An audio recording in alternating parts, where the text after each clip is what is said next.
Blacktown City is the largest council area by population in New South Wales.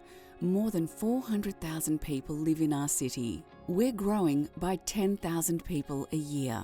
That's a population of more than 600,000 by 2041. Blacktown City Council delivers hundreds of services and facilities to support our growing population. Roads, bridges and footpaths, drains, rubbish collection, libraries, leisure centres and sporting fields. Our Kids Early Learning Network is one of the biggest in the state. We look after more than 800 parks, gardens and reserves.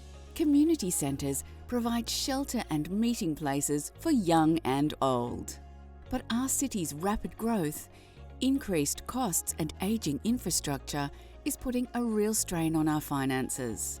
State governments have shifted more costs onto council.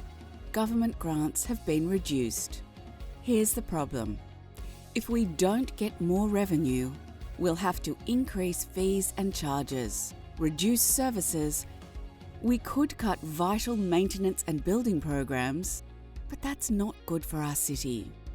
Most of our revenue comes from property rates. The total rates income is capped by the state government.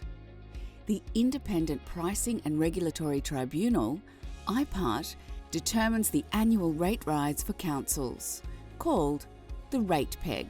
Councils can apply to IPART for a special rate variation. We're considering applying to IPART for a special rate variation for the next 2 years. Broadly speaking, we're seeking a 15% special rate variation in Year 1. This includes the rate peg increase. We're seeking a 5% variation in Year 2 with an additional 15% for most businesses.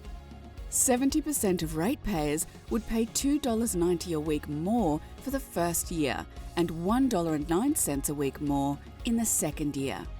That's less than the cost of a cup of coffee a week. This could still be a challenge for some. We'll increase our $450 a year pensioner rates rebate by $100. We also have a number of payment plans. And rates are a legitimate tax deduction for many businesses. This will be the first special rate variation sought by council in a decade. Our rates are among the lowest in the state, and we won't make any application until we consult fully with our community. A special rate variation could raise $25 million per year. Money for new parks, new equipment, improved city centres, vital maintenance and updated business systems. In short, a special rate variation would deliver better services and facilities for everyone, and a sound financial future for our growing city.